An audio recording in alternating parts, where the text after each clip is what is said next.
Baik, assalamualaikum warahmatullahi wabarakatuh. Kali ini kita akan membahas mengenai kognisi dan persepsi sosial. Yang akan kita bahas adalah kognisi dan juga persepsi sosial dan juga aspek-aspek yang ada di dalamnya.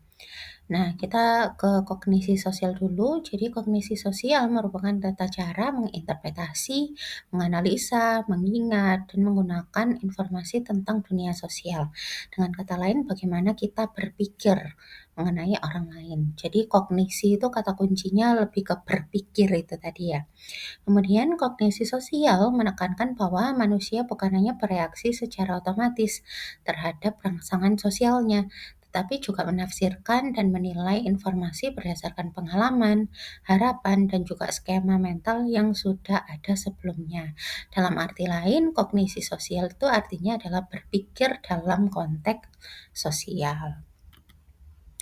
Jadi ada dua komponen kognisi sosial. Yang pertama ada skema, yaitu struktur mental yang menyimpan pengetahuan dan keyakinan tentang dunia sosial. Yang kedua ada heuristik atau aturan cepat dalam berpikir, atau strategi berpikir cepat untuk membuat keputusan sosial tanpa analisis mendalam. Nah, kita ke skema terlebih dahulu.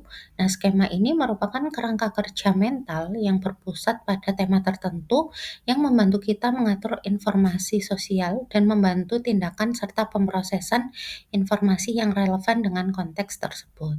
Nah, skema merupakan kumpulan informasi di otak kita yang mengkategorikan atau melabel gitu ya, objek dan konsep ke dalam kelompok-kelompok. Jadi ketika skema terbentuk, biasanya berperan dalam menentukan apakah yang kita perhatikan tentang dunia sosial, informasi apa yang kita ingat, dan bagaimana kita menggunakan serta menafsirkan informasi tersebut. Nah, fungsi skema yaitu membantu menafsirkan informasi dengan cepat. Nah, misalnya teman-teman ketika mendengar kata dosen gitu, pasti di pikiran teman-teman dosen itu adalah orangnya pintar, berwibawa, kemudian tegas gitu ya. Kemudian ya orang ya itu tadi profesional, berpengalaman gitu ya. Ya itu karena persepsi atau penilaian itu muncul karena skema yang sudah kita simpan dalam otak kita. Jadi seperti itu. Jadi ini ada proses kerja skema. Yang pertama yaitu attention atau menentukan apa yang diperhatikan gitu ya. Jadi kita melihat dulu atau mengobservasi dulu apa yang kita amati, kemudian encoding kita simpan informasinya, kemudian kita proses dan retrieval atau mengingat informasi. Sehingga kalau misalnya teman-teman dengar kata tertentu atau melihat sesuatu, langsung teman-teman bisa merecall gitu ya skema apa yang teman-teman coding di otak teman-teman sekalian. Jadi misalnya ini, saat pertama kali bertemu orang baru, berpakaian formal dan berbicara sopan, jadi mungkin kita mengaktifkan skema profesional atau pekerja kantoran gitu. Nah, ada beberapa jenis skema. Yang pertama ada person skema, yaitu pengetahuan tentang ciri kepribadian orang tertentu atau tipe orang. Contohnya biasanya orang pendiam itu pemalu gitu ya. Nah, itu biasanya kita punya skema-skema tertentu. Orang yang banyak bicara itu orang ekstrovert. Nah, itu namanya person skema. Kemudian ada self skema, yaitu pengetahuan dan keyakinan tentang diri kita sendiri. Nah, kita biasanya sudah punya penilaian terhadap diri kita gitu. Ya, saya orangnya itu tegas gitu. Contohnya tegas dan juga disiplin. Saya tuh orangnya humoris. Nah, itu namanya self skema. Kemudian ada role skema, yaitu harapan tentang perilaku seseorang berdasarkan peran sosialnya. Contohnya menjadi mahasiswa tuh harus kritis dan bijaksana, atau menjadi ketua BEM tuh harus seperti apa. Nah, itu namanya role skema. Kemudian juga ada event skema, yaitu urutan peristiwa sosial yang biasa terjadi. Jadi misalnya skema tentang bangun tidur gitu ya. Jadi kalau bangun tidur tuh gak harus disuruh dulu sama orang tuanya. Jadi langsung otomatis beresin tempat tidur, kemudian mandi, dan seterusnya. Atau kalau misalnya teman-teman mau menjenguk pasien ke rumah sakit gitu ya. Nah, teman-teman tahu dulu tuh yang pertama dilakukan tuh apa? Ya tanya ruangannya di mana. Tanya tuh bisa ke yang bersangkutan, ke keluarga atau ke resepsionis rumah sakitnya. Kemudian apakah ada jam berkunjungnya. Kemudian kalau sudah bisa datang ke sana itu menjenguk itu melakukan aktivitas apa lagi dan seterusnya. Itu namanya event skema. Kemudian ada kelebihan dan kelemahan dari skema itu. Dari aspek efisiensi kognitif, kelebihannya adalah mempercepat pemrosesan informasi sosial sehingga dalam proses berpikir itu lebih efisien gitu ya, nggak terlalu lama. Tapi ada kelemahannya, bisa jadi dapat menyebabkan kesalahan dalam mempersepsi. Karena yaitu tadi, karena kita ketika attention kita langsung encode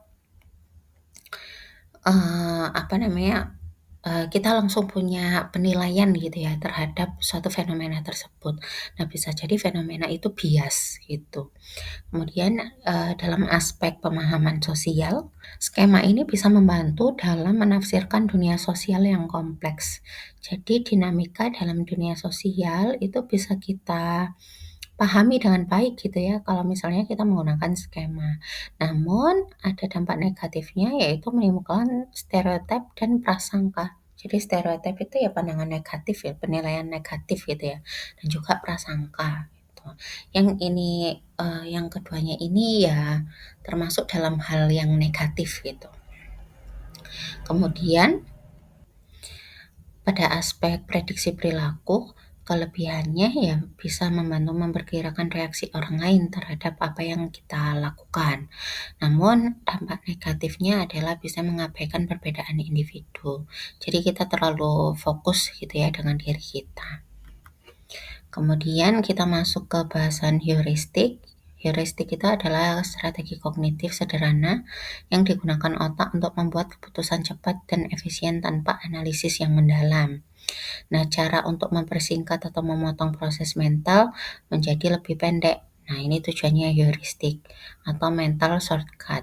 Tujuannya adalah menghemat waktu dan usaha kognitif, tapi sekaligus menimbulkan bias yang sistematis. Karena itu tadi ya, apa namanya, begitu lihat kita langsung menilai, begitu lihat kita menilai gitu, tanpa kita menganalisis lebih dalam. Jadi ada beberapa jenis heuristik. Yang pertama adalah representativeness heuristik atau keterwakilan. Jadi semakin seseorang tampak mirip atau cocok dengan suatu kelompok, maka semakin besar kemungkinan dia masuk ke dalam kelompok tersebut. Itu. Contohnya seseorang berpakaian rapi dan berkomunikasi dengan bahasa formal dianggap akademisi meskipun bisa jadi kemungkinannya adalah dari populasi yang berbeda. Orang yang pakai baju rapi dan juga bahasa yang formal itu kan gak selalu akademisi gitu ya, bisa jadi apa bisnismen dan lain sebagainya. Nah, itu bisa nah itu contohnya bisa menimbulkan bias kognitif. Kemudian ada availability heuristik atau ketersediaan, yaitu semakin mudah informasi tersebut diingat, maka semakin besar juga dampaknya terhadap penilaian atau keputusan selanjutnya. Contohnya, setelah mendengar cerita teman yang terkena serangan jantung di usia muda, jadi kalian jadi agak was-was atau cemas gitu ya, karena merasa punya resiko yang sama meski gaya hidupnya juga berbeda. Misalnya kayak gitu. Kemudian ada anchoring dan adjustment, yaitu kecenderungan untuk menghadapi ketidakpastian dalam banyak situasi dengan menggunakan sesuatu yang kita ketahui sebagai titik awal, lalu melakukan penyesuaian terhadapnya. Contohnya ini, guru memprediksi performa siswa berdasarkan nilai ujian pertama yang tinggi, lalu cenderung mempertahankan pandangan positifnya meski nilai berikutnya turun. Karena apa? Karena itu tadi punya penilaian awal atau first impression. Kalau di awal itu si A ini nilainya bagus, anaknya aktif, sehingga meskipun di kemudian hari nilainya gak bagus, si guru tuh tetap punya penilaian bahwa si anak tuh pinter gitu. Kemudian ada beberapa kelemahan dari heuristik. Yang pertama itu generalization fallacies atau kekeliruan generalisasi yang dapat terjadi ketika seseorang tuh menarik kesimpulan luas dari contoh yang sangat terbatas atau tidak representatif. Jadi yaitu tadi kalau misalnya heuristik ini kan bagaimana strategi kita berpikir secara cepat gitu ya supaya berpikirnya tuh lebih efisien gitu meskipun banyak menimbulkan bias gitu. Jadi kalau misalnya kita melihat kemudian langsung menyimpulkan, nah itu jadi bisa mengakibatkan kita salah menafsirkan ke dalam kelompok yang besar gitu. Padahal yang kita lihat itu adalah individu, misalnya seperti itu. Kemudian ada belief perseverance, yaitu ketekunan keyakinan, yaitu kecenderungan untuk mempertahankan keyakinan awal meskipun sudah ada bukti yang jelas bertentangan. Jadi contohnya yaitu tadi, guru itu tetap yakin si anak itu pintar, padahal itu hanya diakibatkan dari nilai awal yang bagus.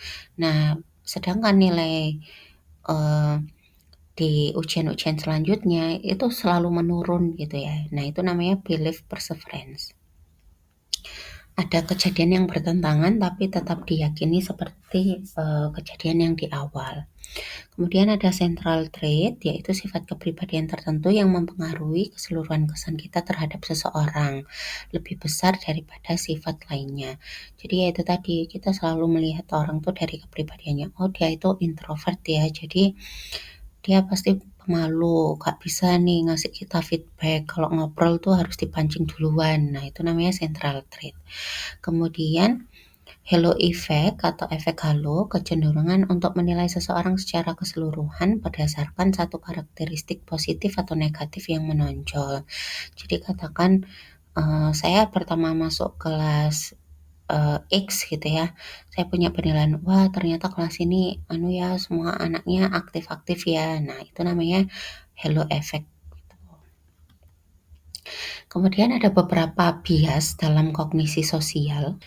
Yang pertama ada optimistic bias, yaitu kecenderungan seseorang untuk percaya bahwa dirinya lebih kecil kemungkinan mengalami peristiwa negatif dan lebih besar kemungkinan mengalami peristiwa positif dibanding orang lain gitu. Nah, ini bahasan bias optimisme gitu ya. Nah, ini contohnya seorang percaya bahwa dirinya tidak akan terkena penyakit meskipun memiliki kebiasaan yang tidak sehat. Nah, di sisi lain dia itu optimis gitu. Tapi sebenarnya ini bias. Nah, yang namanya terkena penyakit, meskipun punya gaya hidup yang sehat ataupun tidak sehat, artinya kan semuanya itu punya probabilitas yang sama atau tingkat eee, kemungkinan yang sama gitu ya. Jadi seperti itu. Kemudian ada negativity bias, yaitu kecenderungan otak manusia lebih memperhatikan, mengingat, bereaksi kuat terhadap informasi negatif dibanding informasi positif. Nah, ini seperti yang kita amati di media sosial gitu ya. Ada di TV, radio, sosial media. Jadi kebanyakan yang diberitakan itu adalah berita-berita yang negatif, yang cenderung membuat audiens tuh cemas. Kayak misalnya berita kebakaran, pembunuhan, kemudian pemerkosaan dan lain sebagainya gitu ya. Supaya ya kita tuh kesannya ditakut-takuti atau biar lebih waspada gitu. Namanya negativity bias. Kemudian ada counterfactual thinking, yaitu proses berpikir tentang apa yang mungkin terjadi seandainya peristiwa berjalan berbeda dari kenyataan. Nah, ini contohnya, andai saja aku belajar lebih keras, pasti nilainya lebih tinggi. Atau mungkin andai saja saya nggak meremehkan dosen gitu ya, pasti kelas akan berjalan dengan lancar. Nah, misalnya seperti itu. Kemudian ada magical thinking, yaitu keyakinan bahwa pikiran, keinginan, atau tindakan seseorang dapat mempengaruhi kejadian eksternal secara langsung tanpa hubungan sebab akibat yang rasional. Jadi misalnya ini, kalau aku berharap terlalu keras malah nanti gagal gitu. Atau mungkin konteksnya positif gitu ya. Aduh gak apa-apa deh, aku kan sudah berdoa gitu ya, udah sholat tahajud, pasti besok ujiannya lancar, meskipun aku belajarnya nggak maksimal. Nah, kayak gitu tuh namanya, apa namanya, magical thinking gitu ya. Sebenarnya nggak rasional karena nggak belajar gitu ya, usahanya kurang, tapi dia mengedepankan kayak, ya udah sih usahaku ya ya doa itu, misalnya seperti itu. Itu masuk ke magical thinking. Kemudian, apakah hubungan afek dan kognisi? Jadi kalau afek pada kognisi itu merupakan hubungan suasana hati yang mempengaruhi cara kita menilai dan mengingat informasi. Jadi suasana hati kita itu mempengaruhi cara kita mengingat informasi. Kalau kognisi ke afek itu merupakan interpretasi kognitif atas situasi yang dapat memicu emosi tertentu. Jadi interpretasi kognitif dulu baru bisa memicu afeknya atau emosi tertentunya. Nah, dalam penelitian neuroscience menunjukkan dua sistem otak yang berbeda untuk emosi dan kognisi. Namun keduanya terbukti saling berinteraksi satu sama lain. Kemudian kita masuk ke bahasan terkait dengan persepsi sosial.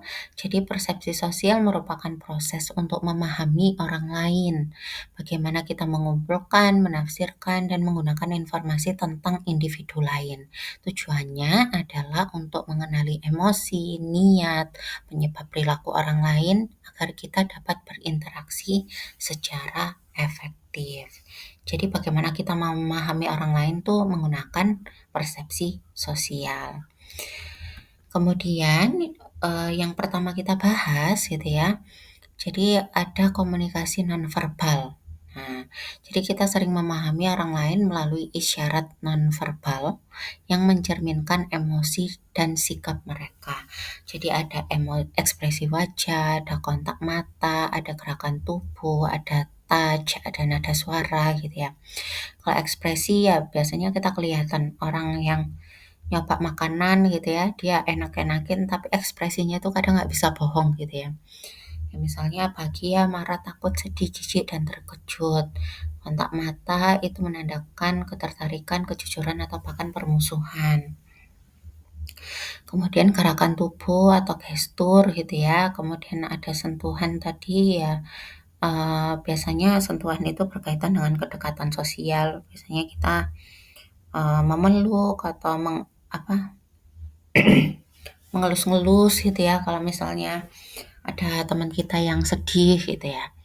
Nah, kemudian ada nada suara ya berkaitan dengan intonasi, kemudian volume atau ritme berbicaranya gitu.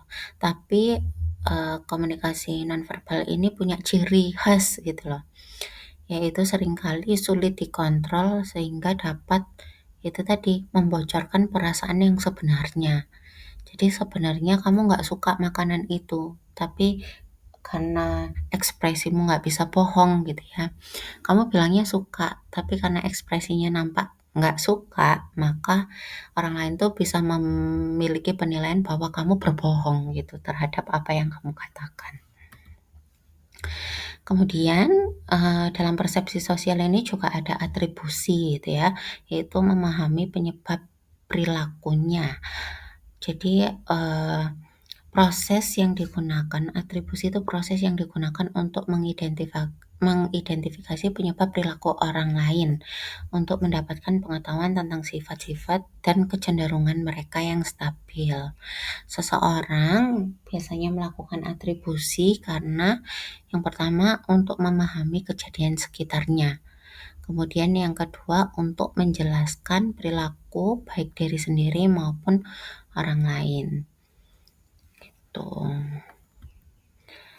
Nah, jadi yang pertama kita bahas adalah model header. Jadi si header ini menjelaskan bahwa ketika interaksi dengan orang lain sehari-hari kita akan bertingkah laku seperti ilmuwan awam atau naif scientist. gitu. Nah, biasanya kan kita itu tadi, mengamati kemudian menyimpulkan gitu ya. Nah, itu yang dimaksud dengan ilmuwan awam. Jadi kita sok tahu gitu intinya. Kemudian kita selalu berusaha untuk mencari tahu mengapa seseorang berperilaku tertentu untuk dapat memahami, memprediksi, dan mengontrol lingkungan sosial kita. Jadi intinya kita cenderung mencari penyebab atau cause di balik setiap tindakan sosial yang dilakukan. Ada dua jenis atribusi menurut model Heger. Yang pertama ada dispositional attribution, yaitu atribusi internal, yaitu penyebab perilaku dianggap berasal dari diri individu, yaitu sifat, kemampuan, motivasi, ataupun niat. Contohnya, jadi saya terlambat karena malas gitu ya. Nah, itu kan berarti faktor internal gitu ya. Nah, berbeda nih dengan yang situational attribution atau atribusi eksternal. Penyebab perilakunya berasal dari luar individunya. Bisa keadaan, tekanan sosial, situasi, dan lain sebagainya. Jadi kalau tadi terlambat karena malas, yang ini terlambat karena macet. Nah, begitu contohnya. Nah, ini dalam model Heger gitu ya, behavior atau perilaku itu didapatkan dari interaksi dari personal force, yaitu terdiri dari ability atau kemampuan dan juga effort atau usaha yang dilakukan, dan ini adalah faktor internal gitu ya. Dan kombinasinya dengan environmental force atau kesulitan situasi dan juga nasib, yaitu faktor eksternal, sehingga behavior tersebut dapat muncul gitu ya. Jadi kombinasi faktor internal dan eksternal menentukan bagaimana seseorang menjelaskan suatu tindakan atau perilaku. Kemudian ada model Jones dan Davis teori di tahun 65. Jadi model ini menekankan terkait dengan corresponding inference atau atribusi terhadap sifat pribadi, bagaimana kita menggunakan perilaku orang lain sebagai dasar untuk menyimpulkan sifat mereka. Nah, perilaku seseorang merefleksikan sifatnya ketika yang pertama bersifat bebas atau freely chosen, yaitu jika seseorang bertindak secara sukarela, kita anggap perilaku itu mencerminkan dirinya. Contoh, kalau misalnya kita lihat ada orang asing gitu ya, sedang menolong orang lain yang lebih susah, misalnya yang terlihat susah gitu misalnya, maka kita nganggapnya orang itu tuh baik hati gitu. Nah, itu namanya freely chosen. Nah, yang kedua ada tidak biasa atau non-common effect, yaitu semakin unik konsekuensi dari tindakan seseorang, maka semakin besar pula kemungkinan kita melihatnya sebagai cerminan kepribadiannya gitu. Kemudian ada tidak diharapkan secara sosial atau social desirability, yaitu perilaku yang tidak sesuai norma sosial lebih menunjukkan sifat pribadinya. Jadi kalau misalnya kita lihat murid yang nakal, celometan gitu ya, kemudian di waktu jam pelajaran dia suka ngobrol atau katakan sibuk sendiri main HP gitu. Nah, bisa jadi dosennya itu menganggap bahwa dia adalah mahasiswa atau individu yang memang memiliki karakteristik yang seperti itu gitu. Jadi sudah melekat di dirinya gitu. Jadi bisa jadi orang lain itu memiliki penilaian seperti itu. Nah, tidak sesuai dengan norma sosial. Gitu.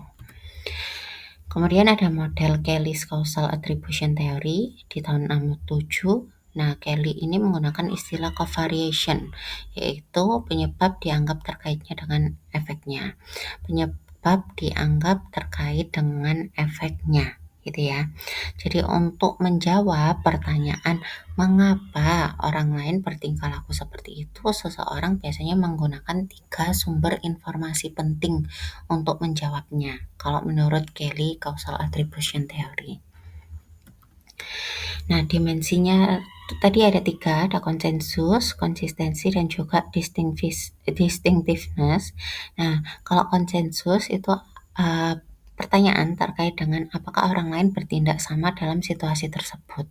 Nah, kalau misalnya iya, cenderung bertindak sama gitu ya, bisa jadi, makna nilainya itu tinggi, bisa jadi karena banyak orang yang bertindak sama gitu. Jadi contohnya tadi, kalau misalnya waktu kuliah itu ngobrol sendiri gitu ya, direncanakan duduknya di belakang, kemudian ngobrol sendiri, main HP gitu ya. Kemudian karena teman-temannya juga melakukan hal yang sama, maka itu tadi, artinya konsensusnya itu nilainya tinggi, itu diakibatkan karena penyebab eksternal. Nah, kalau misalnya hanya individu tersebut yang melakukan, disruptive behavior atau, perilaku yang nggak sesuai norma tadi, dan teman-teman yang lain itu tidak melakukan hal yang serupa, maka bisa jadi, penyebabnya adalah internal. Ya kembali lagi, memang bisa jadi memang ciri individu tersebut seperti itu, gitu.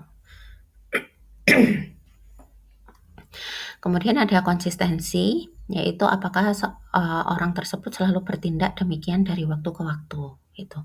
Apakah, perilakunya itu konsisten gitu ya. Kalau perilakunya selalu sama, artinya stabil tuh perilakunya. Nah, bisa jadi itu penyebab internal karena dia nggak suka, mata kuliah tersebut. Nah, bisa jadi seperti itu. Atau makna nilainya rendah, artinya perilakunya itu bisa berubah-ubah. Jadi penyebabnya itu bisa situasional atau sementara. Bisa jadi karena hari itu dia kelelahan, jadi dia nggak merhatiin kuliah. Bisa jadi hari itu dia lagi gak mood, kuliah psikologi sosial, misalnya seperti itu. Kemudian ada distinctiveness, yaitu apakah perilaku itu hanya muncul pada situasi tertentu. Nah, kalau misalnya, distinctiveness-nya tinggi, maka perilaku hanya terjadi dalam situasi tertentu aja. Nah, penyebabnya bisa jadi eksternal atau situasi khusus. Katakan, karena dia nggak suka sama dosennya gitu ya, sehingga dia, melakukan perilaku yang disruptif di kelas. Kemudian jika makna, atau nilainya rendah, maka perilaku bisa jadi terjadi di berbagai situasi gitu, karena penyebab internal atau sifat pribadinya. Jadi nggak hanya di mata kuliah psikologi sosial nih dia berbuat seperti itu gitu ya, perilaku itu muncul, ternyata di mata kuliah lain dia seperti itu gitu. Nah, itu namanya distinktivitas. Kemudian, kita membahas terkait dengan kesuksesan dan juga kegagalan dalam atribusi. Jadi ada 3 dimensi penyebab yang digunakan orang dalam menilai keberhasilan atau kegagalan dari atribusi tersebut. Yang pertama adalah causality atau letak penyebabnya, bisa dari internal yaitu kemampuan atau usaha, kemudian bisa dari eksternal yaitu situasi atau juga keberuntungan. Nah, dampaknya terhadap emosi dan perilaku yaitu bisa mempengaruhi harga diri sebagai individu itu. Yang kedua ada stability atau stabilitas penyebab, yaitu kalau stabil artinya berdasarkan kemampuan gitu ya. Kalau tidak stabil artinya berasal dari usaha, nasib atau mood gitu ya. Nah, dampaknya terhadap emosi dan perilaku bisa jadi mempengaruhi harapan masa depan seseorang. Kemudian yang ketiga ada controllability, itu dapat dikendalikan. Nah, kalau dapat dikendalikan berarti itu datangnya dari usaha gitu ya. Jika tidak dapat dikendalikan berarti bisa faktor keberuntungan atau cuaca gitu. Nah, dampaknya terhadap emosi dan perilaku bisa jadi mempengaruhi rasa tanggung jawab dan juga emosi. Kemudian contoh kesuksesan dari atribusi, misalnya saya berhasil karena saya berusaha dan rajin belajar gitu ya. Artinya atribusinya dari internal, kemudian stabil gitu ya. Internal itu artinya ya berusaha dan rajin belajar, stabil itu karena rajin belajarnya, kemudian dapat dikendalikan gitu ya. Nah, dampaknya dapat meningkatkan kepercayaan diri, motivasi, dan harapan sukses di masa yang akan datang. Atau mungkin contoh lainnya yaitu kali ini sepertinya saya hanya beruntung gitu ya. Artinya atribusi ini atribusi eksternal gitu dan tidak stabil. Artinya bisa beruntung, bisa enggak di suatu saat nanti gitu. Nah, dampaknya apa? Dampaknya tidak meningkatkan motivasi karena keberhasilan dianggap sebagai kebetulan gitu. Nah, contoh kegagalan yang pertama misalnya saya gagal karena bodoh. Nah, itu juga atribusinya bersifat internal, stabil, dan tidak dapat dikendalikan. Dampaknya bisa mengakibatkan rasa malu, rendah diri, dan motivasi yang rendah. Kemudian contoh yang kedua, saya gagal karena kurang berusaha. Nah, artinya itu atribusinya internal dan dapat dikendalikan. Nah, dampaknya bisa memicu perbaikan diri dan motivasi untuk mencoba lagi, gitu ya. Kemudian, contoh yang terakhir ada saya gagal karena soalnya sulit, gitu. Nah, itu atribusinya diakibatkan, karena faktor eksternal, karena soalnya sulit. Nah, kemudian tidak stabil. Nah, dampaknya tidak merasa bersalah karena yang disalahkan itu adalah faktor eksternalnya atau tidak mendorong perbaikan di masa yang akan datang. Kemudian ada kesesatan dalam atribusi. Yang pertama ada koresponden bias gitu ya, yaitu kecenderungan untuk berasumsi bahwa tindakan orang lain tuh mencerminkan kepribadian mereka atau faktor internal dan mengabaikan faktor situasional atau eksternal. Contohnya, ketika kalian lihat orang yang buru-buru gitu ya di jalan, kalau motoran tuh nyalip-nyalip, nah kalian tuh langsung mikir bahwa orang itu arogan. Padahal kita nggak tahu tuh apakah orang itu memang gaya menyetirnya, driving style-nya itu seperti itu atau emang lagi buru-buru, bisa jadi buru-buru ke rumah sakit atau kemana gitu. Nah itu. Kemudian ada aktor observer effect, yaitu kecenderungan untuk mengaitkan perilaku kita sendiri, terutama dengan penyebab situasional, tetapi perilaku orang lain terutama dengan penyebab internalnya. Contohnya, nah kemarin tuh aku terlambat karena macet, tapi dia terlambat karena tidak disiplin. Nah itu. Nah, kemudian ada self-serving bias, yaitu kecenderungan untuk mengaitkan hasil positif dengan penyebab internal, tetapi hasil peristiwa negatif dengan penyebab eksternal. Misalnya, aku dapat nilai A karena aku pintar. Nah, aku dapat nilai D karena soalnya nggak jelas. Nah, misalnya seperti itu self-serving bias. Gitu. Atau mungkin contoh yang lain, aku nih diperhatikan dosenku dan mendapat nilai baik karena aku aktif di kelas gitu. Atau aku nggak mendapatkan nilai baik karena dosen tidak suka aku. Nah, misalnya kayak gitu. Itu self-serving bias. Kemudian ada bahasan mengenai self-fulfilling prophecy, yaitu suatu proses dari harapan dan keyakinan seseorang terhadap orang lain yang akhirnya dapat mengarahkan orang lain itu berperilaku dengan cara memperkuat harapan dan keyakinan tersebut. Nah, misalnya dosen menganggap mahasiswa A itu sangat kritis dan berprestasi, maka dosen cenderung memperhatikan di setiap perkuliahan dan memberikan support. Jadi setiap ada kesempatan untuk saya atau si dosen bertanya pada mahasiswa gitu ya contohnya, maka saya akan cenderung memberikan kesempatan pada mahasiswa tersebut yang saya anggap kritis dan berprestasi. Nah, hasilnya mahasiswa makin berprestasi dan makin kritis karena mendapatkan perhatian yang lebih, seperti itu. Kemudian yang terakhir ada learned helplessness, yaitu perasaan kurang dapat mengendalikan lingkungannya yang membimbing pada sikap menyerah dan putus asa, dan juga mengarahkan pada atribusi yang kuat bahwa dia tidak memiliki kemampuan. Contohnya, mahasiswa yang sering gagal dalam kuis dan ujian mulai berpikir bahwa dirinya bodoh atau tidak kompeten, sehingga memilih untuk berhenti belajar. Sekian bahasan mengenai kognisi dan persepsi sosial. Semoga apa yang kita pelajari bermanfaat. Wassalamualaikum warahmatullahi wabarakatuh.